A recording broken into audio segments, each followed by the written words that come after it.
Welcome to the Rent Success podcast, the only podcast entirely dedicated to helping you achieve rent-to-rent success. We talk about the ethical way to get you started in property without buying it. This is our place to inspire each other to believe bigger, to be bolder, and to be game changers for good. Property investors and sisters Stephanie and Nicky Taylor are your guides on this exciting ride. Let's start up the engines and get ready to fly.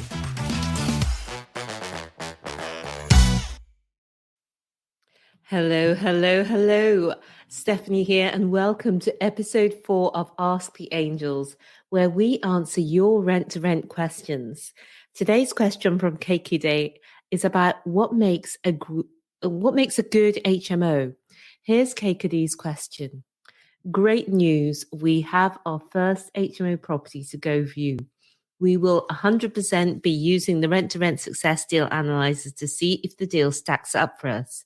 But I have one question, and I would love to hear your answer.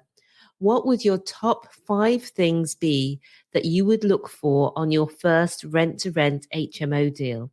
And also, what would you steer clear of? This is a great question.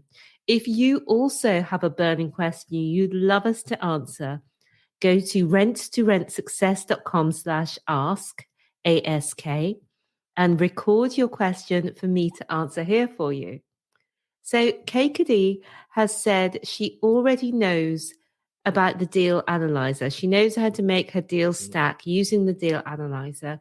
If you don't have the Rent Success Deal Analyzer yet, you can go to rent2rentsuccess.com/deal analysis, and you'll be able to download it there. And we'll put the links in the show notes as well.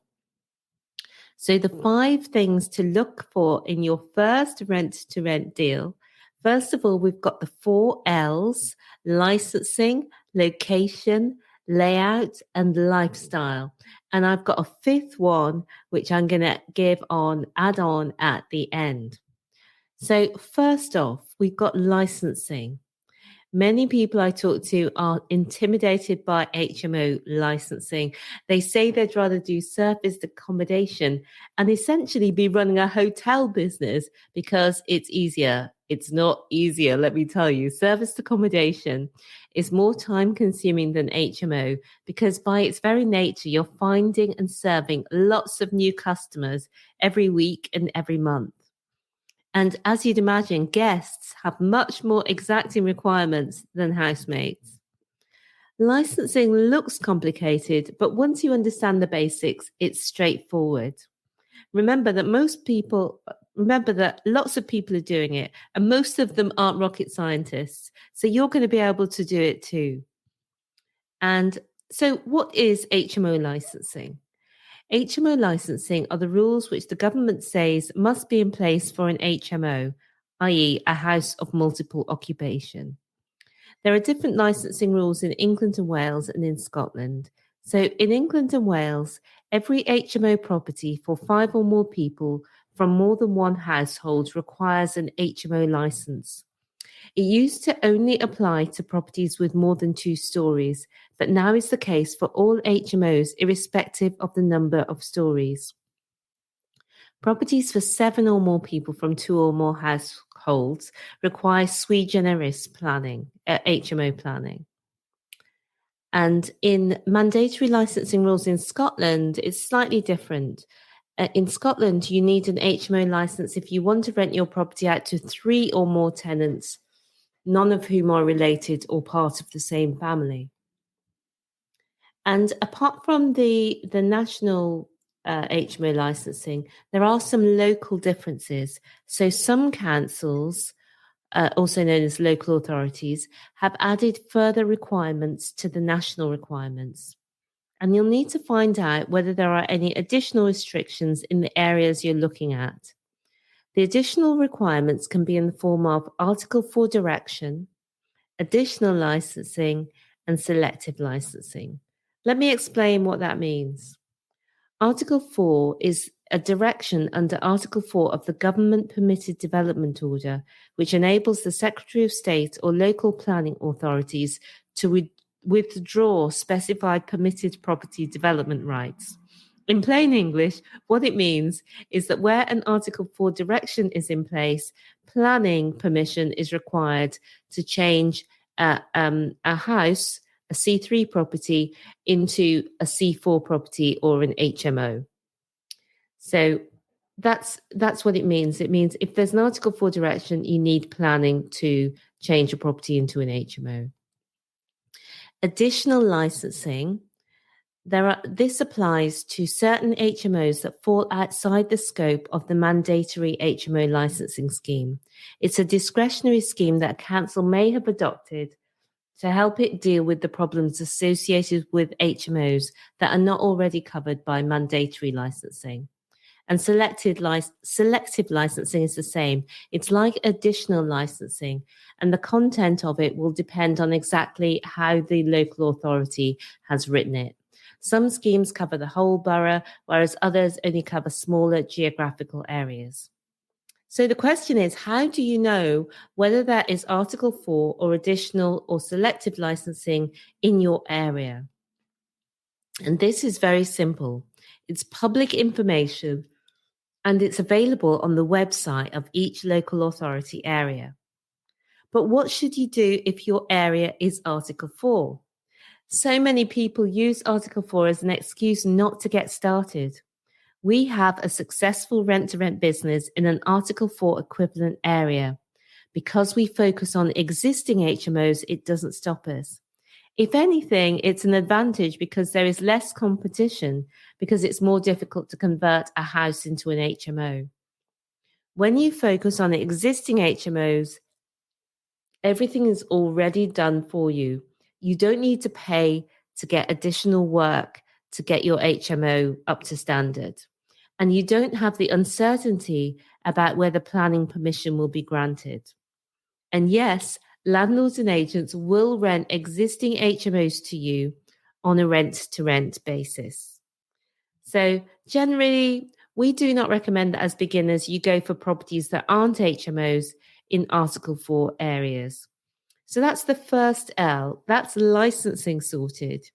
You just need to know the status of the property, which you will find online. And we suggest you start with already licensed HMOs. Our second L is location. You need to choose a location where people who are your target housemates want to live. So how to choose your location? If you feel confused about where to start, I'll give you some clarity here. Before I go into this, I want to remind you there are people doing rent-to-rent in cities all over the country. You've heard a lot of them on this very podcast. Rent-to-rent works in most cities. Of course, there are checks to make first. And that's what I'm going to talk to you about now to make sure it's going to be a good area for you. So start where you are. Choose an area you know well as your first area. People overlook how much easier this will make the process. Choosing an area you know well, close to your home or work, will give you so much more clarity than trying to get your very first property far away in an area unknown to you. It's not impossible, it's just much more difficult. As you don't need to buy the property, you can do this even if you live in an expensive area. If you live in the countryside, look at the biggest towns or cities to you. Then you'll need to look at a few other things to make sure the location is going to work really well from an HMO perspective. So that's your second L, location. The third L is layout. This is important. What do I mean by layout? I mean, does the house work as a house share? It needs to have a good sized living space if that's a requirement in your area to have a separate living room. In our area, it's typical that you would have a living space in the property. But I know in some parts of London, you just don't have a living space, and that doesn't stop you at all from being able to rent out your property. But do look at what works well in your marketplace. If you need a living room area, make sure your living room area is a decent size, that your bedrooms are a decent size too. Remember that more people will be working from home now, so space is important. People are not just prepared to put up with anything these days. You need your property to be good value for the price. The happier your customers are, the happier your business is. The number one driver of rent to rent success is lettability. And you need to have lettable rooms, and that's going to help keep your empty rooms low. You need to ensure that the property will rent out well, as well as it being in the right location, that it is the right layout. And the right layout is really about being a lovely place to live and that bedrooms feel the right size. I don't just mean above minimum size. I mean, they feel like a good place to live. A house needs to flow. The fourth L to think about when taking on your first rent to rent deal is lifestyle. You have to think about how people want to live, because this is a business at the end of the day, and our customers are our tenants. It's up to us to ensure that we're creating a lifestyle that people want. That is the product. It's living. It's a home people love coming home to. And our role as HMO landlords is to make that product as good as it can be, to speak directly to our customers at the price point that we're aiming for. Some of the things that we notice that people really love is extra space. And while you can't change the size of a house without major works, you can change the storage and make it feel more spacious. We've found that having 2 wardrobes can be a real winner. Now that people are more likely to be working from home than in the past, having a desk and attractive work area is also important. People love en suites. If you have them, your properties will be more in demand than if you don't. However, having said that, most of our properties have shared bathrooms and still rent consistently. With this, the fewer sharing, the more attractive your property will be. We find that a maximum of 3 sharing is okay, 2 is better, and en suites are the creme de la creme. Parking. 50% of our tenants drive a car, so for them, parking is really important. When you're selling those rooms, 1 out of 2 times it will be somebody who's driving a car. And so it is worthwhile having at least some properties which have parking, whether on-street parking or dedicated spaces. Being able to park outside their home, take their shopping in, unload or unpack, it makes it so much more practicable. If there's a no-go area outside, and I have seen HMOs for sale in locations where you literally cannot stop outside the house, it's not impossible, but it's not going to work as well. And of course, these are just guidelines. In many parts of London, parking is the exception rather than the rule, and parking isn't expected. However, it's almost always the case that if parking is easily available outside the property, it will be more attractive to more people than if it isn't. The better you get all of these things right, the fewer voids you have, the happier housemates you have, and the more profitable your business will be. So that's the 4 L's. There is a 5th thing as well that I said I would add in, and that is you want to check that the area has demand. You need to know that people want to rent where you are. So when looking at demand, Spare Room is currently far and away the number 1 website for letting shared houses in the UK. It will show you the number of people looking for rooms, the number of rooms available, rents and conditions of the properties. You'll be able to see rooms from the lowest to the highest end of the market, so you can assess where you want to position yourself. Spare Room will give you an indication.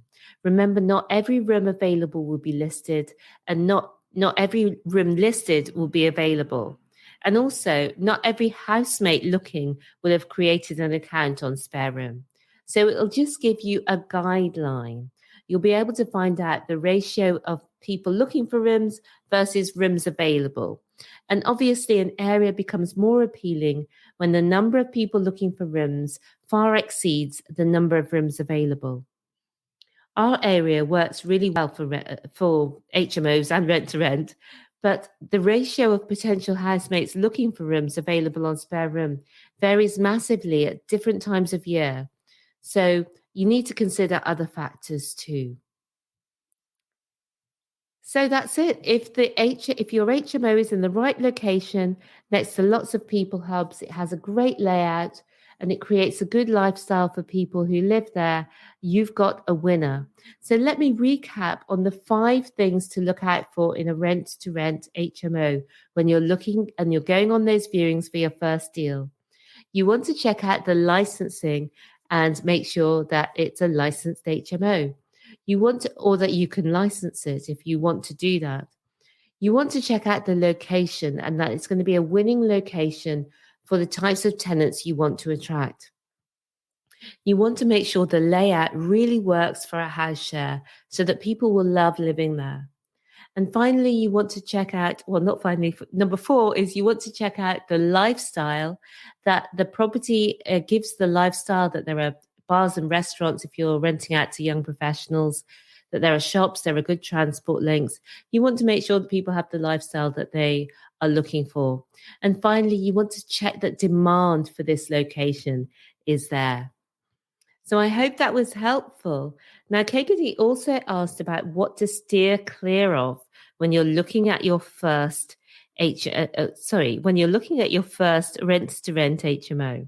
So these are the 2 main things that I would steer clear of. So I would steer clear of properties without central heating and or double glazing. Oftentimes, this indicates, why would you not have central heating in an HMO property? Really, there are very few reasons I can think of. And also, double glazing is really important as well. You want to have a property that's efficiently heated. And so you don't want the building costs running away. You want the maintenance to be well. You don't want a lot of damp or anything like that. So we avoid properties that do not have central heating and or double glazing. The second one is that we avoid, and this seems a strange one, landlords who want to live in the property.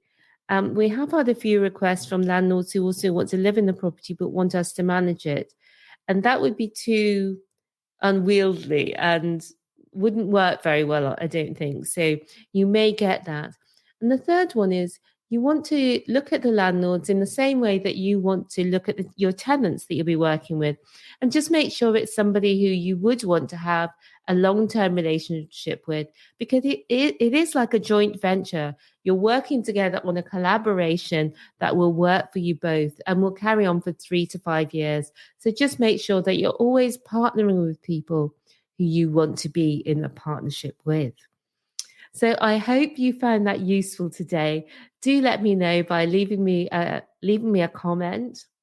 And if you would like to get your question answered too, go to rentsuccess.com/ask and record your question. We'll record an answer for you for a future episode. That's all for now. I will see you next time. Bye for now.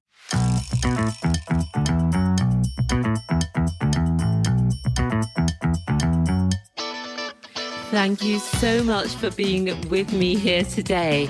If you would like more, we've written the #1 best-selling book on rent to rent. You can find it at rentsuccess.com/book. Reviewers on Amazon have described it as the best rent-to-rent HMO book and also as a definitive reference guide and inspirational. Take your next step today and buy the book. You can find it at rentsuccess.com/book. And I'll see you again next time. Until then, remember, believe bigger, be bolder, be a game changer.